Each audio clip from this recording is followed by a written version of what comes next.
نحمده ونصلي على رسوله الكريم اما بعد اعوذ بالله من الشيطان الرجيم بسم الله الرحمن الرحيم قال الله تعالى ولكن الله حبب إليكم الإيمان وزينه في قلوبكم وكره إليكم الكفر والفسوق والعصيان وجعلنا من الراشدين وجعلنا من التائبين صدق اللہ العظیم۔ بزرگوں اور بھائیوں اور ہماری خواتین مسلم مائیں بہنیں اور بیٹیاں، جس کا ایمان جتنا تندرست اور صحیح سالم ہوگا اس کی زندگی اتنی خوبصورت ہوگی۔ بس یہ جو آیت ہے نا، میں مختصر وضاحت کر دوں اس آیت میں اللہ نے ہمیں کیا کہا ہے۔ جس کا ایمان صحیح سالم ہوگا اس کی زندگی خوبصورت ہوگی، اور جس کا ایمان کمزور ہوگا اس کی زندگی کمزور ہوگی، حالات والی ہوگی، پریشانیوں والی ہوگی۔ اللہ تعالیٰ اس آیت میں مومنوں سے باتیں کر رہا ہے، غیر مومنوں سے نہیں، اس لیے کہ غیر مومن کا مسئلہ یہ ہے کہ انہوں نے تو دنیا ہی کو اپنا مقصد بنایا ہے، اسی کو مقصد بنایا۔ ان میں سے کسی کا مقصد عزت ہے، ان میں سے کسی کا مقصد دولت ہے، ان میں سے کسی کا مقصد عیاشی ہے، اور وہ اسی مقصد کے چاروں طرف گھومتے رہتے ہیں۔ جنہوں نے اپنا مقصد ان نان مسلموں نے دنیا کو بنایا کہ دنیا کمائیں گے، وہ اسی میں گھومتے رہے۔ ساری زندگی آپ دیکھیں، کبھی آپ کا ان سے تجربہ ہو، باتیں ہو، وہ ہر وقت اسی کی باتیں کرتے رہتے، ہر وقت اسی میں گھومتے رہیں گے۔ ان کی 24 گھنٹے کی سوچ اسی میں ہوگی۔ جنہوں نے اس دنیا میں عزت کو مقصد بنایا، وہ اس عزت کے خاطر ان نان مسلموں نے اپنی ساری زندگی کو اسی میں لگا دیا۔ وہ کبھی میڈیا سے، کبھی اخباروں سے، کبھی کس سے اپنی عزت، اپنا اسٹیٹس بناتے۔ جنہوں نے عیاشیوں کو اپنا مقصد بنایا، وہ عیاشیوں ہی میں زندگی گزارتے، ان کی زندگی اسی میں گزرتی۔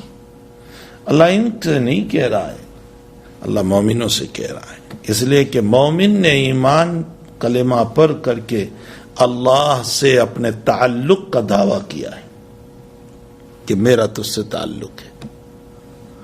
تو جس کا ایمان صحیح سالم، اس کی زندگی خوبصورت، اور جس کے ایمان میں کمزوری، اس کی زندگی میں کمزوری۔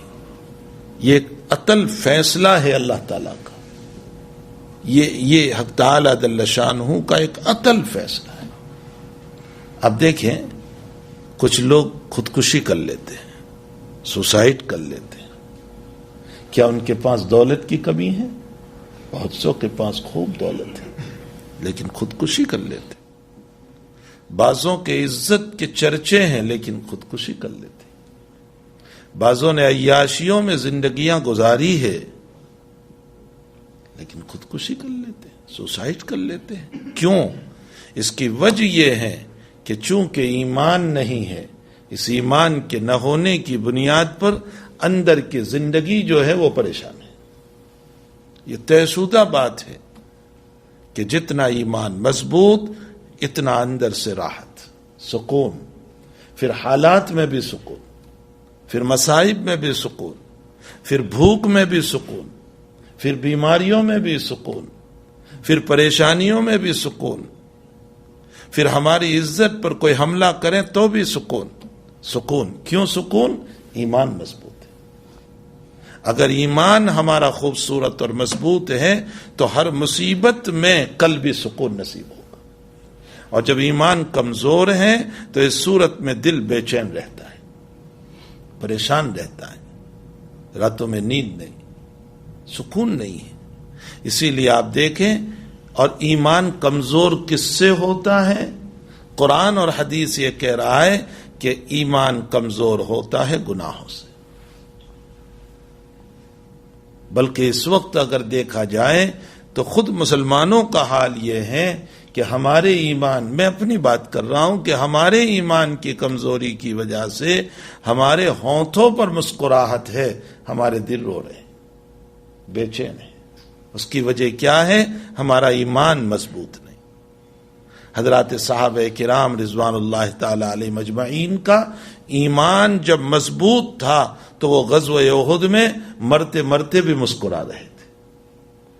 آپ نے حرام ابن ملحان رضی اللہ تعالیٰ عنہ کا نام سنا ہوگا۔ نبی کریم صلی اللہ علیہ وسلم نے بیر معونہ کے لوگ حضور کی خدمت میں آئے اور فرمایا کہ ہم بعد میں ایمان لائیں گے، پہلے ہمیں ایمان سیکھنا ہے۔ حضرت نے 70 صحابہ کو، یہ صحابہ نہ لڑنے کے لیے گئے تھے نہ مقابلے کے لیے گئے تھے، کچھ نہیں، یہ صرف دین سکھانے گئے تھے۔ ان کے کہنے پر حضرت نے 70 صحابہ کو بھیجا اور فرمایا جاؤ ان کو دین سکھاؤ۔ اور حضرت نے ایک خط لکھ دیا اس علاقے کے بادشاہ کے نام کہ تمہارے کہنے پر میں اس جماعت کو بھیج رہا ہوں۔ یہ گئے، اپنے سارے ساتھیوں کو باہر بٹھایا دور اور کہا میں پہلے اندر جاتا ہوں، اور اپنے ساتھ 1-2 ساتھی کو اور لے گئے اور حضور پاک صلی اللہ علیہ وسلم کا خط مبارک دیا، اور اس خط کو پڑھا جا رہا تھا۔ اسی درمیان دشمن پیچھے سے آیا اور پیچھے سے جو نیزہ مارا حرام ابن ملحان کو تو آگے نکل آیا اور خون کا فوارہ نکلا، اور حضرت حرام ابن ملحان نے یوں خون لے لیا۔ بخاری شریف میں ہے کہ حضرت نے یوں خون لیا اور اپنے چہرے پر یوں لگایا اور فرمایا فزت ورب الکعبہ، رب کعبہ کی قسم میں کامیاب ہو گیا۔ مرتے مرتے یہ جملہ بول رہے ہیں، رب کعبہ کی قسم میں کامیاب ہو گیا۔ موت کے موقع پر یہ جملہ، یہی وجہ ہے کہ محدثین نے لکھا ہے کہ ان کے اس جملے کو سن کر کہ موت کے موقع پر انسان کا کامیابی کے الفاظ بولنا، یہ دلیل ہے کہ یہ سچا مذہب ہے۔ کئی 100 لوگوں کو ایمان نصیب ہو گیا۔ فزت ورب الکعبہ، رب کعبہ کی قسم میں کامیاب ہو گیا۔ کیوں؟ ایمان مضبوط تھا تو نیزہ لگنے پر بھی وہ خوش تھے۔ اور جب ایمان کمزور ہوتا ہے تو اندر سے بے چینیاں چلتی ہیں، پھر رات میں نیند نہیں، پھر دن میں پریشانیاں ہیں، پھر ہر وقت دل گھبراتے رہتا ہے۔ اسی لیے حکیم الامت حضرت اقدس تھانوی نور اللہ مرقدہ نے لکھا کہ تجربہ کر لو، جب اللہ والوں کی مجلس میں بیٹھتے ہیں تو ہمیں سکون نصیب ہوتا ہے۔ نیک لوگوں کی مجلس میں جب ہم بیٹھتے ہیں ہمیں سکون ملتا ہے، اطمینان، بلکہ اس جگہ پر بھی سکون ملتا ہے جس جگہ ان کی مجلس ہوتی ہے۔ فرمایا انداز لگائیں کہ ہمیں ان کے پاس بیٹھنے سے جب سکون نصیب ہوا تو خود ان کے دلوں میں کتنا سکون، ان کا دل اللہ کی ذات پر کتنا مطمئن ہوگا۔ تو میرے بھائیو، ایمان جتنا مضبوط اتنا ہی زندگی خوبصورت۔ قرآن کریم میں اللہ تعالیٰ نے ایک جگہ اس بات کو اور بھی بیان فرمایا، وَمَن يَعْمَلْ مِنَ الصَّالِحَاتِ وَهُوَ مُؤْمِنٌ فَلَنُحْيِيَنَّهُ حَيَاةً طَيِّبَةً، جو اعمال صالحہ کرتا ہے ایمان کے ساتھ، وَهُوَ مُؤْمِن فَلَنُحْيِيَنَّهُ حَيَاةً طَيِّبَةً، ہم ان کو خوبصورت زندگی عطا فرمائیں۔ خوبصورت زندگی کا کیا مطلب ہے؟ اچھے کپڑے مل جائیں گے۔ خوبصورت زندگی کا کیا مطلب؟ شاندار بنگلہ مل جائے گا؟ نہیں، محدثین و مفسرین فرماتے ہیں کہ خوبصورت زندگی کا مطلب یہ ہے کہ اس کے دل کو سکون نصیب فرمائے۔ حضرت تھانوی رحمۃ اللہ علیہ نے بیان القرآن میں مسائل سلوک میں اس آیت کی تفسیر کرتے ہوئے لکھا ہے، فرمایا جنت کا نمونہ اسے دنیا میں محسوس ہوگا۔ جیسے جنت میں سکون ہی سکون ہے، جب ایمان مضبوط ہوتا ہے تو اس صورت میں اس کو دنیا میں جو سکون ہوگا، اس سکون میں وہ جنت کا نمونہ محسوس کرے گا۔ اور ایمان مضبوط ہوتا ہے اعمال صالحہ سے۔ قرآن کریم میں آپ جگہ جگہ ان الذین آمنوا وعملوا الصالحات، کوئی آیت ایسی نہیں کہ جہاں اللہ تعالیٰ نے ایمان کے ساتھ اعمال صالحہ کو بیان نہ کیا ہو۔ پھر کیا مسئلے ہوں گے؟ جب اعمال صالحہ سے ہمارا ایمان مضبوط ہوگا تو ہمارا دل عبادت کی طرف دوڑے گا۔ پھر اگر کوئی نماز کا وقت جا رہا ہے تو بے چینی پیدا ہو جائے گی۔ امام غزالی رحمۃ اللہ علیہ نے لکھا ہے کہ فیش اور مچھلی جو ہے نا، وہ مچھلی پانی سے باہر جو نکلتی ہے تو بڑی کوشش ہوتی ہے کہ وہ پانی میں چلی جائیں۔ فرمایا اگر تھوڑی دیر رہی تو تڑپتی رہتی ہے یہاں تک کہ جان دے دیتی ہے۔ فرمایا ٹھیک اسی طرح مومن اگر اعمال صالحہ سے نکل گیا تو کوشش ہونی چاہیے کہ پھر اعمال صالحہ کے دریا میں ڈوب جائیں۔ اگر نہیں ڈوبتا ہے تو خطرہ ہے اس بات کا کہ وہ باہر تڑپ کر اپنا ایمان نہ کھو بیٹھے، اس کا ایمان نہ چلا جائے۔ اس لیے اپنے ایمان کو مضبوط بناؤ اعمال صالحہ کے ذریعے سے۔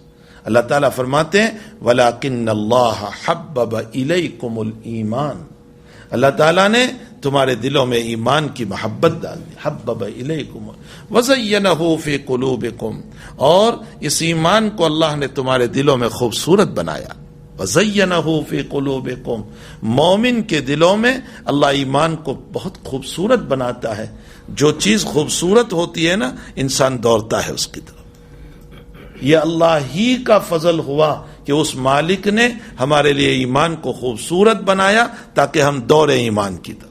وَزَيَّنَهُ فِي قُلُوبِكُمْ، اور کیا اللہ کرتا ہے وَقَرَّهَ إِلَيْكُمُ الْكُفْرَ وَالْفُسُوقَ وَالْعِصْيَانَ، اور تمہارے دلوں میں کفر کو ناپسند کر دیا، کفر کی برائی پیدا کر دی، والفسوق فسق کی برائی پیدا کر دی، گناہوں کی برائی پیدا کر دی۔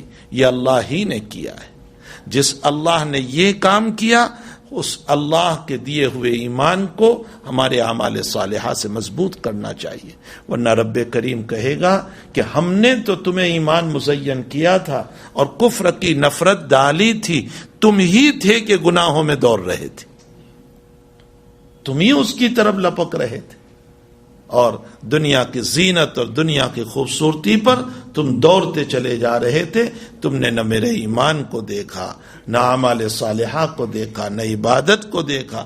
تو میرے بھائیو، یہ آیت میں مجھے اور آپ کو یہ کہا گیا ہے کہ ایمان جتنا مضبوط، زندگی اتنی خوبصورت، زندگی اتنی سکون والی، زندگی اتنی عافیت والی۔ اور یاد رکھو اندر کی جو بے چینی پیدا ہو جاتی ہے، اس اندر کی بے چینی کو نہ دولت دور کر سکتی ہے، نہ عزت دور کر سکتی ہے، نہ صحت دور کر سکتی۔ خوب سن لو اس بات کو، جب اندر کی بے چینی پیدا ہو جاتی ہے، کروڑوں روپے پڑے ہوئے ہیں لیکن اندر کی بے چینی نہیں جا رہی ہے، اضطراب ہے، بے چینی ہے، پریشانیاں ہیں، اندر میں جو ہے ایک قسم کا طوفان چل رہا ہے، میرے اور آپ کے پیسے اس بے چینی کو دور نہیں کر سکتے، میرا اسٹیٹس اور میری عزت اس بے چینی کو دور نہیں کر سکتا۔ اگر اس بے چینی کو دور کرنا ہے تو معاصی سے توبہ، گناہ سے توبہ۔ جب انسان گناہوں سے توبہ کر لیتا ہے اور اعمال صالحہ کی طرف دوڑ پڑتا ہے تو بغیر پیسوں کے بھی اللہ قلب میں سکون نصیب فرما دیتے ہیں۔ وہ سکون نصیب فرماتے ہیں، وہ سکون نصیب فرماتے ہیں کہ وہ بڑے سے بڑے شیخ سلیم چشتی رحمت اللہ علیہ بہت بڑے ولی کامل گزرے ہیں، بہت بڑے ولی کامل۔ بادشاہ وقت نے کہا کہ مجھے تم سے ملنا ہے، تو اچھی بات ہے، وقت دے دیا گیا، بادشاہ آئے خدمت میں، حالانکہ بادشاہ بھی کوئی معمولی نہیں، بہت بڑی شخصیت۔ وہ جب خدمت میں پہنچے تو شیخ سلیم چشتی رحمت اللہ علیہ نے یوں پاؤں لمبے کر دیے۔ خیر بادشاہ تو آپ کی دعاؤں کے لیے آیا تھا، اس لیے کچھ بھی نہیں کہا، عزت کے ساتھ بیٹھا اور دعاؤں کی درخواست کر کے چلا گیا۔ لیکن وزیر جو تھا بادشاہ کے نکلنے کے بعد کہا کہ حضرت یہ کیا کیا آپ نے؟ بادشاہ وقت آئے اور آپ نے پاؤں پھیلا دیے، یہ تو ان کی بے عزتی ہوئی، یہ کب سے آپ نے پاؤں پھیلانا سیکھا؟ تو شیخ سلیم چشتی رحمت اللہ علیہ نے بہت پیارا جواب دیا، فرمایا جب سے ہاتھ سمیٹ کر اس مولا کے دربار میں اٹھائے ہیں تب سے پاؤں پھیلا دیے. یعنی ہم نے جب اہل دنیا اور بادشاہوں سے ہاتھوں کو سمیٹ لیا اور اس رب کے دربار میں ہاتھ اٹھائے ہیں تب سے ہم نے پاؤں پھیلا دیے. حقیقت یہ ہے کہ جو دنیا کے سامنے معاصی اور گناہ اور برائیوں میں اپنے ہاتھ کو پھیلاتا رہتا ہے اس کا قلب ہمیشہ بے چین رہتا ہے، پریشانیوں میں رہتا ہے. اس لیے یہ آیت اور اس طرح کی ساری آیات مجھے اور آپ کو یہ بتا رہی ہے اپنا ایمان مضبوط کرو. اور ایمان مضبوط کرنے کے لیے پیسوں کی ضرورت نہیں، اسٹیٹس کی ضرورت نہیں، عزت کی ضرورت نہیں، کسی چیز کی ضرورت نہیں ہے. اگر ضرورت ہے تو اعمال صالحہ کی ضرورت ہے. اگر ہماری نمازوں میں سکون ہے اور سکون کے ساتھ ہم پڑھ رہے ہیں، اگر ہمارے روزوں میں اطمینان ہے اور اطمینان کے ساتھ روزے ہیں، اگر ہم مالی زکوٰۃ اچھی طرح ادا کر رہے ہیں، اگر ہمارے اخلاق اچھے ہیں، ہمارے بول اچھے ہیں، ہماری زبان اچھی ہے، ہم کسی سے ملتے ہیں تو نفاق نہیں ہے. نفاق کا معنی بھی جانتے، ظاہراً تو میں مسکرا کر مل رہا ہوں لیکن اندر میں آپ کے خلاف باتیں چل رہی ہیں. ظاہر میں کہتا ہوں بہت اچھا ہوا آپ آئے تو، اور اندر میں ہے کہ یہ کہاں آ گیا میرے پاس. یہ نفاق والی زندگی نہیں. حقیقت یہ دیکھو، حضرت عمر رضی اللہ تعالیٰ عنہ ایک مرتبہ نبی کریم صلی اللہ علیہ وسلم کے پاس آئے تو حضرت ہنس رہے تھے. تو حضرت عمر نے فرمایا ازحق اللہ سنک یا رسول اللہ، اللہ تعالیٰ آپ کو ہمیشہ ہنستا رکھے. اللہ کے حبیب کیا مسئلہ ہوا کہ آپ بہت ہنس رہے؟ تو حضرت نے فرمایا کہ یہ ساری میری بیویاں ابھی بیٹھی ہوئی تھی میرے پاس اور سال بھر کا خرچہ مانگ رہی تھی، اور جیسے ہی عمر تم آئے سب اندر چلی گئی تیرے خوف کی وجہ سے، تیرے ڈر کی وجہ سے. تو حضرت عمر نے پردے کے پیچھے سے ڈانٹنا شروع کیا ازواج مطہرات کو اور فرمایا کہ تمہیں حیا نہیں ہے، تم مجھ سے ڈرتی ہو اور نبی سے نہیں ڈرتی. ڈانٹنا شروع کیا. تو اندر سے ام سلمہ رضی اللہ تعالیٰ عنہ حضرت عمر کی رشتہ دار بھی ہوتی تھی، اندر سے جواب دیا انت افظ واغلظ، چونکہ آپ بہت سخت ہیں. اس لیے حضرت عمر رضی اللہ تعالیٰ عنہ کی ان باتوں کو سن کر نبی کریم صلی اللہ علیہ وسلم کو اور مسکراہٹ آئی، اور حضرت نے فرمایا عمر تم تو وہ ہو کہ تم جس راستے سے گزرتے ہو شیطان بھی راستہ بدل دیتا ہے، یعنی اس راستے پر شیطان بھی نہیں آتا. خیر، میں نے اس روایت کو اس لیے بتایا کہ فتح الباری میں اس حدیث پر لکھا ہے کہ اللہ کے نبی علیہ السلام کو یہ دعا دی اللہ آپ کو ہمیشہ ہنستا رکھے. فرمایا اگر کسی مومن کو مسکراہٹ ہو تو ہمیں خوش ہو کر اس کو دعا دینا چاہیے، نہ یہ کہ ہمارے دلوں میں جلسی پیدا ہو، نہ یہ کہ ہمارے دلوں میں اس کے خلاف کوئی باتیں پیدا ہو. ہمیں خوش ہونا چاہیے کسی کے مسئلے میں کہ بھئی اچھا ہوا اللہ تعالیٰ نے اس کو خوش کیا، اس کے وہاں اولاد ہوئی، اس کے وہاں نکاح ہوا، اس کی بیٹی کا نکاح، اس کے بیٹے کا نکاح، اس کا نکاح ہو گیا، اللہ تعالیٰ نے اس کو عزت دی، دولت دی، اللہ نے اس کو مکان دیا. خوش ہونا چاہیے. یہ اس حدیث شریف سے ثابت ہوتا ہے. بہرحال میرے کہنے کا مطلب یہ ہے کہ ہمارا ایمان جتنا مضبوط ہوگا، اور ایمان مضبوط کرنے کے لیے نہ پیسوں کی ضرورت ہے نہ عزت کی ضرورت ہے. اگر ضرورت ہے تو اعمال صالحہ کی ضرورت ہے. اعمال صالحہ ہے ایمان مضبوط، اور گناہوں کی وجہ سے ایمان کمزور ہو جاتا ہے، اور جب ایمان کمزور ہوتا ہے تو اندر میں بے چینیاں پیدا ہو جاتی ہیں، پریشانیاں پیدا ہو جاتی ہیں، حالات پیدا ہو جاتے ہیں. ابو ذر غفاری رضی اللہ تعالیٰ عنہ جب ایمان کے لیے تشریف لائے تو فرمایا مطاف کعبہ میں بیٹھا رہا، میں نے کسی سے نہیں پوچھا کہ محمد کون ہے، کہاں ہے. آئے تو تھے تحقیق کے لیے. شام ہو گئی، حضرت علی نے دیکھا کہ کوئی مہمان ہے، پرائے اجنبی ہے، گھر کھانے لے گئے. نہ علی نے ان کو پوچھا نہ انہوں نے علی کو پوچھا، کھا کر واپس آ گئے، مطاف میں سو گئے. دوسرے دن پھر شام ہوئی، علی پھر گھر لے گئے. نہ علی نے پوچھا نہ ابو ذر نے پوچھا. ابو ذر ڈر رہے تھے کہ کہیں یہ جاسوس نہ ہو اور علی ڈر رہے تھے کہ کہیں یہ جاسوس نہ ہو. مکے کے حالات ٹھیک نہیں تھے. تیسرے دن پھر علی کھانے لے گئے تو شام میں پھر علی نے پوچھ لیا بھئی آپ کون ہو, کہاں سے آئے ہو؟ کہا میں غفار سے آیا ہوں اور میں نے سنا ہے کہ یہاں کوئی محمد نام کا آدمی اور وہ نبوت کا دعوے دار ہے, مجھے ان سے ملنا ہے, مجھے ان کی تحقیق کرنا ہے. تو حضرت علی نے فرمایا میں لے چلتا ہوں تم کو, لیکن میں آگے چلوں گا, تم پیچھے چلنا, اور جہاں کوئی دشمن کا خوف ہو تو میں استنجا کے لیے بہانہ بنا کر بیٹھ جاؤں گا, تم چلتے رہنا. دار ارقم میں پہنچا دیا. دار ارقم وہ چھوٹا سا مکان تھا جہاں نبی اکرم صلی اللہ علیہ وسلم اپنے صحابہ کو تعلیم فرماتے تھے, وہاں پہنچا دیا. روایتوں میں ہے ابو ذر اندر پہنچے, کوئی تحقیق نہیں فرمائے, چہرہ دیکھ کر فرمایا یہ چہرہ جھوٹا نہیں ہو سکتا ہے, بس ایمان قبول کر لیا. اور پھر مطاف کعبہ میں آئے. حضور پاک صلی اللہ علیہ وسلم نے منع کیا تھا کہ ظاہر نہ کرنا, مکے کے حالات ٹھیک نہیں, لیکن ایمانی اسپیڈ تھی کہ ظاہر کر دیا. لوگوں نے بہت مارا, 2 دن تک چچا عباس نے چھڑایا. یہ زہاد صحابہ میں سے ہے ابو ذر غفاری, ان زاہدین صوفیاء صحابہ میں سے. ان کا مسلک بڑا عجیب تھا. ان کا مسلک یہ تھا کہ زکوٰۃ کے باب میں کوئی نصاب نہیں, ضرورت سے زائد ہو سب خرچ کر دو, یہ ان کا مذہب تھا. اور ہاتھ میں ڈنڈا لے کر چلتے تھے. حضرت عثمان کے زمانے میں شام میں لوگ ان سے تنگ آ چکے تھے, جو کہ سب کو کہتے تھے ضرورت سے زائد ہو صدقہ کرو. حضرت معاویہ رضی اللہ تعالیٰ عنہ گورنر تھے. معاویہ نے عثمان کو لکھا کہ ان کو بلا لیجئے, یہ پرانے صحابی, ہم ان کو کچھ کہہ نہیں سکتے. یہ مدینے آئے تو پھر وہی بات. حضرت عثمان نے دیکھا کہ یہاں مدینے میں بھی لوگ ان سے پریشان ہیں. حضرت عثمان نے فرمایا میری رائے یہ ہے کہ تم ربضہ چلے جاؤ. ربضہ مدینۃ المنورہ سے قریباً 25-30 کلومیٹر کے فاصلے پر ایک جگہ ہے, وہاں چلے گئے. آپ کی وفات کا واقعہ بھی بڑا عجیب ہے, بہت عجیب و غریب واقعہ ہے.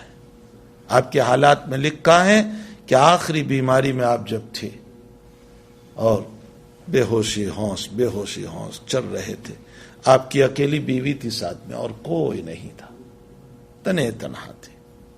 ذرا سا ہوش آیا تو بیوی نے کہا کہ آپ تو دنیا سے رخصت ہو جاؤ گے, کفن دفن کا کیا مسئلہ ہوگا, کوئی نہیں ہے مرد یہاں, کیا ہوگا؟ تو حضرت ابو ذر نے فرمایا غم نہ کر, میرے نبی کی بات پر مجھے 1000% یقین ہے, 100% نہیں, 1000% یقین ہے. میرے نبی نے یوں کہا تھا کہ ابو ذر تمہاری موت ایسی جگہ آئے گی جہاں تم تنہا ہوں گے,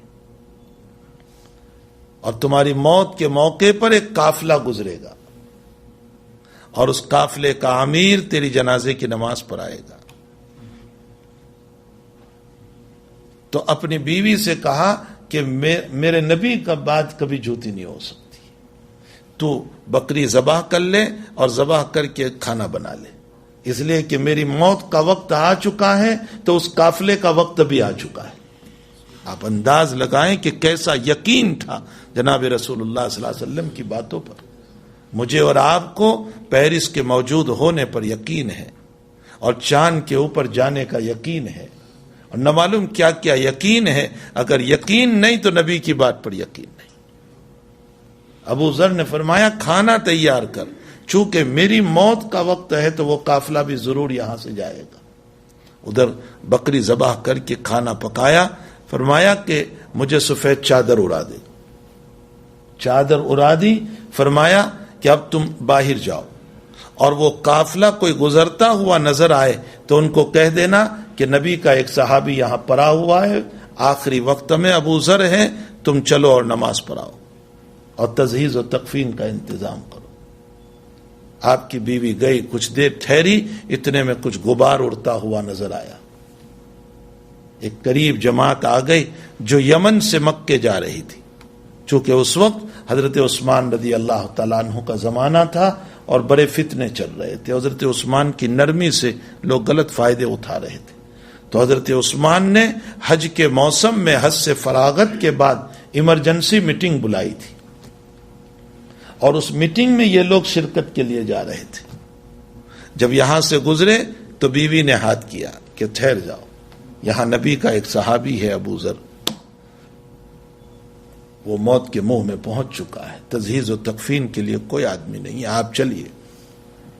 وہ آئے، قریباً 10 آدمی تھے، اور انہوں نے قبر تیار کی، اور ابو ذر غفاری رضی اللہ تعالیٰ عنہ کو غسل کفن وغیرہ دیا، اور اس قافلے کے امیر نے صلاۃ جنازہ پر آئی، وہ قافلے کا امیر حضرت عبداللہ ابن مسعود رضی اللہ تعالیٰ عنہ۔ اور پھر عبداللہ ابن مسعود نے حدیث سنائی کہ میں نے میرے نبی سے سنا، ابو ذر کو حضور نے کہا تھا کہ تو جیے گا اکیلا اور مرے گا اکیلا۔ اتنا یقین تھا ان صحابہ کرام کو، جب تک مجھے اور آپ کو اتنا یقین نہیں ہوگا نبی کی باتوں پر، ہمارا ایمان مضبوط نہیں ہو سکتا ہے۔ اگر اپنا ایمان مضبوط بنانا ہو تو اپنے نبی کی باتوں پر جو ہے پورا یقین رکھو کہ نبی نے جو کہا ہے 100% صحیح، اس میں دو رائے نہیں ہو سکتی۔ نبی نے جو کہا ہے وہ ہو کر رہے گا دنیا میں۔ نبی نے کہا ہے کہ نماز میں کامیابی ہے، کامیابی ہے۔ قرآن نے کہا ہے کہ نماز برائی سے بچاتی ہے، یقیناً بچاتی ہے، بے حیائی سے بچاتی ہے، یقیناً بچاتی ہے۔ جب تک یہ یقین ہمیں پیدا نہیں ہوگا ہمارا ایمان مضبوط نہیں ہو سکتا ہے۔ اللہ مجھے اور آپ کو اپنے ایمان کو مضبوط سے مضبوط بنانے کی، اعمال صالحہ کی، اپنے نبی کی باتوں پر یقین کامل کی اللہ ہم سب کو توفیق عطا فرمائے۔ وصلی اللہ علی النبی الکریم برحمتک یا ارحم الراحمین۔ سبحان اللہ بحمدہ، سبحانک اللہم وبحمدک، نشہد ان لا الہ الا انت، نستغفرک ونتوب الیک۔